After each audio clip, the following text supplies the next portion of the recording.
Good morning friends, Radhe Radhe. आज हम पढ़ेंगे मानव नेत्र एवं रंग बिरंगा संसार। तो देखते हैं मानव नेत्र। तो पहला टॉपिक है अपना कौन सा है, मानव नेत्र। तो मानव नेत्र की संरचना देखिए। ऐसा है मानव नेत्र, एक गोलाकार संरचना है। इसमें जो बाहर की तरफ एक उभरी हुई संरचना आपको दिखाई दे रही है उसे कहा जाता है स्वच्छ मंडल या कॉर्निया। क्या कहा जाता है इसे? कॉर्निया भी कहा जाता है। तो मैं यहाँ लिख देता हूँ कॉर्निया। अब देखो, मैं इस डायग्राम के माध्यम से ही आपको समझाने का प्रयास करूंगा। आगे अपन नोट्स में भी देखेंगे कि किस भाग का कार्य क्या है, लेकिन अपन पहले इन डायग्राम के द्वारा समझ लेते हैं कि कौन सा भाग कहाँ पाया जाएगा और इसका कार्य क्या होगा। तो देखिए, पहला है कॉर्निया। ये कॉर्निया क्या होता है? ये जो सबसे बाहरी भाग है पारदर्शी, ये जो सबसे बाहरी भाग होता है हमारे नेत्र का, उसे किस नाम से जानते हैं? कॉर्निया स्वच्छ मंडल के नाम से भी जाना जाता है। अब इस कॉर्निया स्वच्छ मंडल का कार्य क्या होगा? जब ये सबसे बाहरी परत है, पारदर्शी है, तो इसका काम क्या होगा? तो जो प्रकाश आएगा बाहर से, उसको अपवर्तन सबसे पहले कौन करेगा? कॉर्निया ही करेगा। या फिर आपसे पूछ सकता है कि मानव नेत्र में सर्वप्रथम प्रकाश का प्रवेश कहाँ से होता है? तो वो भी स्वच्छ मंडल या कॉर्निया से होता है। ठीक है। अब उसके बाद एक संरचना आती है अंदर की तरफ, पुतली। एक है पुतली और एक है परितारिका। तो देखो, यहाँ से ये जो आपको ये संरचना दिखाई दे रही है, इसे इसका नाम है पुतली। और ये इसके पास में जो ये पेशी संरचना है ऐसी, इसे कहा जाएगा ये आगे की तरफ, ये है परितारिका। तो ये आगे की तरफ ऐसी जो पेशी संरचना है उसे तो किस नाम से जानते हो?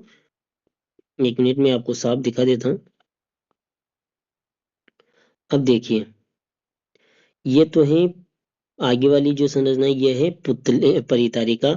और इसके अंदर की तरफ है पुतली। और ये एक है नेत्रोद्रव। ये बीच में जो द्रव भरा हुआ है इसे कहा जाएगा नेत्रोद्रव। Crystal lens. और आपको ये संरचना दिख रही है गोलाकार अंडाकार, क्या ये क्या कहलाएगी? क्रिस्टल लेंस कहलाएगा।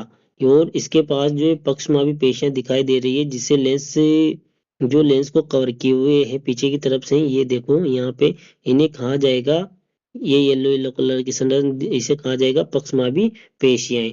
और बीच में जो ये आपको द्रव भरा हुआ दिखाई दे रहा है इसे कहा जाएगा काचाप द्रव। अब देखो, पीछे की तरफ पीछे की तरफ क्या है? यहाँ पे ये जो पीछे वाली ये परत है ये कहलाती है दृष्टि पटल या रेटिना। और यहाँ पे दृष्टि पटल या रेटिना से क्या निकलती है? दृक तंत्रिकाएं निकलती है। तो अपन एक एक करके इनका कार्य देखते हैं। पहले मैं आपको शॉर्ट में समझा देता हूँ कि सबसे पहले प्रकाश का प्रवेश तो कहाँ से होगा? कॉर्निया से होगा। कहाँ से होगा? कॉर्निया से होगा। उसके बाद ये लेंस है सही, उसमें लेंस के आगे की तरफ जो ये संरचना दिख रही है उसे कहा जाएगा पुतली। अब पुतली का कार्य क्या होगा? प्रकाश की मात्रा को निर्धारित करने का। और परितारिका का कार्य क्या होगा? इस पुतली के आकार को नियंत्रित करने का। फिर है नेत्रोद्रव। तो नेत्रोद्रव क्या होगा? जो कॉर्निया है, ये वाला कॉर्निया और ये जो लेंस है, इसके मध्य जो द्रव भरा हुआ है उसे किस नाम से जानते हैं? नेत्रोद्रव के नाम से। और जो काचाप द्रव है वो क्या होता है? जो लेंस है और जो रेटिना है या दृष्टि पटल है, उनके मध्य जो द्रव भरा हुआ है उसे किस नाम से जानते हो? काचाप द्रव के नाम से जानते हैं। ठीक है। तो ये आपकी नॉर्मल सी संरचना है यहाँ की। अब हम इसके एक एक भाग को अच्छे से पढ़ते हैं। तो देखिए, मानव नेत्र अत्यंत मूल्यवान सुग्राही ज्ञानेंद्रिय आंखें हमें हमारे चारों ओर के रंग बिरंगे संसार को देखने योग्य बनाती है। यह नेत्र गोलक में स्थित होते हैं। नेत्र कहाँ स्थित होता है? नेत्र गोलक में स्थित होता है। नेत्र गोलक का व्यास 2.3 सेंटीमीटर होता है। तो ये हमारी आंख के बारे में कुछ नॉर्मल सी बातें हैं जो आपको ध्यान में रखनी है। अब देखो, मानव नेत्र के विभिन्न भाग एवं उनके कार्य। तो पहला पढ़ेंगे अपन कॉर्निया स्वच्छ मंडल। तो देखो, कॉर्निया स्वच्छ मंडल जो मैंने दिखाया है इसके बारे में पढ़ेंगे। तो देखो क्या है, यह नेत्र के अग्र भाग पर एक पारदर्शी झिल्ली है। यह नेत्र में प्रवेश करने वाली प्रकाश किरणों का अधिकांश अपवर्तन कॉर्निया के बाहरी पृष्ठ पर होता है। जैसा कि मैंने आपको बताया भी है कि जो कॉर्निया होता है या स्रोत मंडल होता है, वो क्या होता है, नेत्र का सबसे बाहरी पारदर्शी परत होती है। और इसका क्या कार्य है, प्रकाश को प्रवेश कराने का, मतलब हम बाहर से आने वाला प्रकाश सर्वप्रथम कहाँ से प्रवेश करेगा, कॉर्निया से, और ये क्या कर देगा, उसका अपवर्तन भी कर देगा।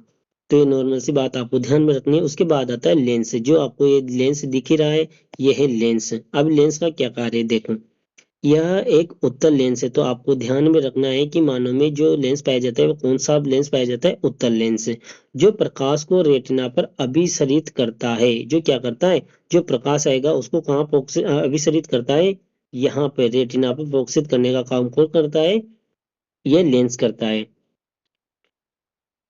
अभिसरित करता है। यह रेशेदार जेलीवत पदार्थ का बना होता है।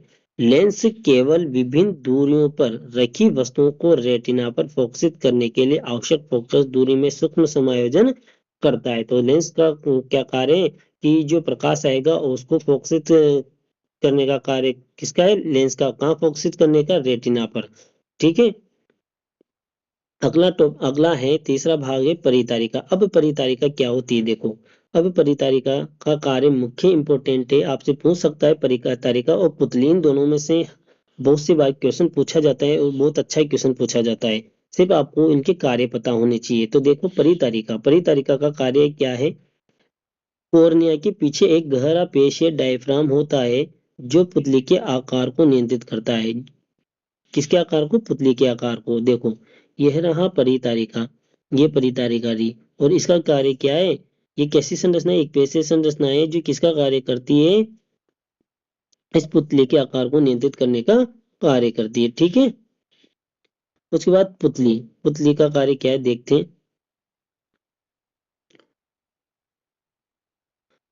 पुतली आग में प्रवेश करने वाली प्रकाश की मात्रा को नियंत्रित करती है। क्या करती है, आग में प्रवेश करने वाली मात्रा को नियंत्रित करती है। तो याद रखना, आग में प्रवेश, एक मिनट, आग में प्रवेश करने वाले प्रकाश की मात्रा को कौन नियंत्रित करता है, पुतली। तो प्रकाश की मात्रा को तो कौन नियंत्रित करेगा, पुतली नियंत्रित करेगी। ठीक है। सर्वप्रथम प्रकाश प्रवेश तो किसमें करता है, कॉर्निया, कॉर्निया में प्रवेश करने के बाद उस प्रकाश की मात्रा को नियंत्रित करने का कार्य किसका है, पुतली का।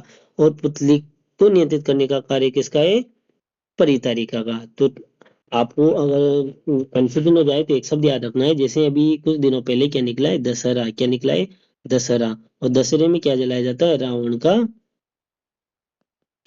पुतला। क्या जलाया जाता है, रावण का पुतला। और पुतला जलाने पे क्या उत्पन्न होता है, प्रकाश उत्पन्न होता है। तो याद रखना, पुतला से क्या याद रखना है आपको, प्रकाश याद रखना है। मतलब पुतला यानी पुतली याद रखना है आपको, पुतला से पुतली याद रखना है। और पुतली का कार्य क्या है, प्रकाश से संबंधित है। मतलब पुतली का कार्य क्या है, प्रकाश को नियंत्रित करना करना है। और जबकि परितारिका का क्या कार्य है, इस परितारिका का कार्य पुतली को नियंत्रित करना है। ठीक है, पुतली के आकार को नियंत्रित करना है। उसके बाद अगला टॉपिक आता है रेटिना। क्या आता है, रेटिना। अब रेटिना क्या है, इसके बारे में देखते हैं। तो देखो, रेटिना क्या है।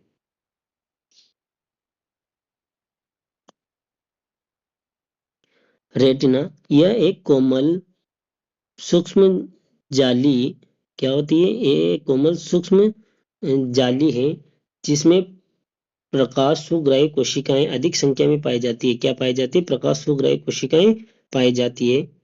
प्रदीप्त होने पर यह प्रकाश ग्राही कोशिकाएं सक्रिय हो जाती है तथा विद्युत सिग्नल पैदा करती है। क्या करती है, विद्युत सिग्नल पैदा करती है। यह सिग्नल द्रव तंत्रिकाओं द्वारा मस्तिष्क तक पहुंचा दिए जाते हैं और मस्तिष्क इन सिग्नलों की व्याख्या करता है और वस्तुओं को, और हम वस्तुओं को क्या कर पाते हैं, देख पाते हैं।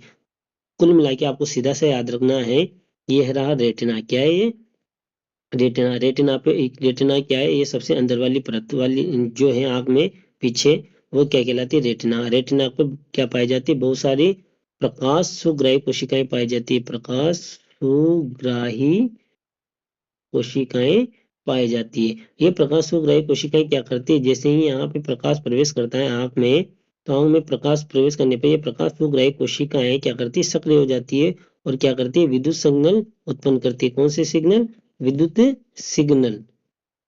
और जैसे विद्युत सिग्नल उत्पन्न होते हैं तो इन विद्युत सिग्नलों को लेकर कौन जाती है, ये द्रव तंत्रिकाएं इन विद्युत सिग्नलों को लेकर कहाँ जाती है, मस्तिष्क में।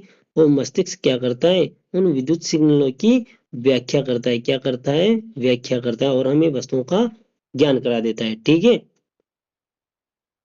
उसके बाद आपको एक इंपॉर्टेंट लाइन याद रखनी है, नोट लगा के लिखा हुआ है कि रेटिना पर मानव नेत्र द्वारा वास्तविक व उल्टा प्रतिबिंब बनता है। तो कैसा प्रतिबिंब बनता है, वास्तविक व उल्टा। तो याद रखना कि इस रेटिना पर बनने वाला प्रतिबिंब कैसा होता है, वास्तविक व उल्टा होता है। आपको ये बहुत इंपॉर्टेंट लाइन है कि रेटिना पर बनने वाला प्रकाश जो प्रतिबिंब होता है उसकी प्रकृति कैसी होती है, वास्तविक व उल्टी होती है। उसके बाद अगला पॉइंट है दूरस्थ बिंदु या दूर बिंदु। तो दूरस्थ बिंदु या दूर बिंदु क्या होता है, जैसे कोई मानव नेत्र है, अब वो कहाँ तक की वस्तुओं को देख सकता है, कितनी दूर रखी हुई वस्तुओं को देख सकता है, वह कहलाएगा दूरस्थ बिंदु। हो सकता है वो यहाँ पे रखी हुई वस्तुओं को भी देख पाता है, मानव नेत्र यहाँ रखी हुई वस्तुओं को भी देखता है, यहाँ पे रखी हुई वस्तुओं को भी देख लेता है, यहाँ पे रखी हुई वस्तुओं को भी देख लेता है। मतलब वह बिंदु जहाँ तक वस्तुओं को देख पाए मानव नेत्र, वह बिंदु कहलाएगा दूर बिंदु। तो वह दूरतम बिंदु जिस तक कोई नेत्र वस्तुओं को सुस्पष्ट देख सकता है, दूर बिंदु कहलाता है। सामान्य नेत्र के लिए यह बिंदु अनंत दूरी पर होता है। तो याद रखना कि मानव नेत्र के लिए जो दूरतम बिंदु होता है या दूरस्थ बिंदु होता है, उसका मान कितना होता है, अनंत होता है। कितना होता है, अनंत होता है। अतः ये एक सामान्य नेत्र 25 सेंटीमीटर से अनंत दूरी तक रखी वस्तुओं को क्या कर सकता है, स्पष्ट रूप से देख सकता है। अगला है निकट बिंदु। तो निकट बिंदु क्या है, देखो किसी वस्तु को आराम से सुस्पष्ट रूप से देखने के लिए इसे अपने नेत्रों से 25 सेंटीमीटर दूर रखना पड़ता है, इसे निकट बिंदु कहते हैं। अब दूसरा बिंदु है निकट बिंदु। निकट बिंदु का मतलब क्या है कि जैसे कोई मानव नेत्र है तो उससे किसी वस्तु को कम से कम कितनी दूरी पर रखें कि वह वस्तु स्पष्ट दिखाई दे, तो उसका मान है 25 सेंटीमीटर। मतलब किसी भी वस्तु को स्पष्ट रूप से देखने के लिए क्या करना पड़ेगा, नेत्र से कम 25 सेंटीमीटर की दूरी पर रखना पड़ेगा, इसे कहा जाएगा निकटतम बिंदु। तो मतलब आपसे क्वेश्चन पूछा जा सकता है कि मानव नेत्र का निकटतम बिंदु कितना है, उसका मान कितना है, 25 सेंटीमीटर। और दूरतम बिंदु का मान अनंत, मतलब अनंत पर रखी हुई वस्तु को तक को भी देख सकता है और कम से कम कितनी पास में रखी हुई होनी चाहिए, 25 सेंटीमीटर पास में रखी हुई चाहिए। तो निकट तो कितनी होनी चाहिए, 25 सेंटीमीटर दूर होनी चाहिए कम से कम आंखों से। और अधिकतम कहाँ तक देख सकता है, अनंत तक। तो निकटतम बिंदु का मान तो 25 सेंटीमीटर याद रखना है और दूरस्थ बिंदु का मान आपको अनंत ध्यान रखना है। निकट बिंदु की आंख से दूरी लगभग कितनी होती है, 25 सेंटीमीटर होती है। अब समंजन समता। अब समंजन समता क्या होगी, देखो अभिनेत्र लेंस की वह समता जिसके कारण वह अपनी फोकस दूरी को समायोजित कर लेता है, समंजन समता कहलाता है, कहलाती या कहते हैं। तो देखो ये जो मानव नेत्र है ये अपनी फोकस दूरी को क्या करता है, घटाता है या बढ़ाता है। कभी मान लो दूर रखी हुई वस्तु यहाँ रखी हुई है तो उसको फोकसित करके यहाँ बनाएगा रेटिना पर। हो सकता है यहाँ पे रखी हुई वस्तु को भी फोकसित करके यहाँ बनाएगा। तो ये क्या करेगा, अपनी फोकस दूरी में क्या करेगा, समायोजन करेगा कि अगर कोई वस्तु दूर दूर रखी हुई है तो उसको कैसे समायोजित करके रेटिना पर बनाए, पास में रखी हुई है तो उसकी प्रकाश किरणों को कैसे फैलाकर रेटिना तक लेके जाए। तो ये जो लेंस की समता है इसे किस नाम से जाना जाता है, समंजन समता के नाम से जाना जाता है। तो क्या याद रखना है कि अभिनेत्र लेंस की वह क्षमता जिसके कारण वह अपनी फोकस दूरी को क्या कर लेता है, समायोजित कर लेता है, इस क्षमता को क्या कहा जाता है, समंजन क्षमता का कहते हैं। और ये इंपॉर्टेंट भी है, आपसे एग्जाम में पूछी जा सकती है, तो इसे आप अच्छे से ध्यान रखिए।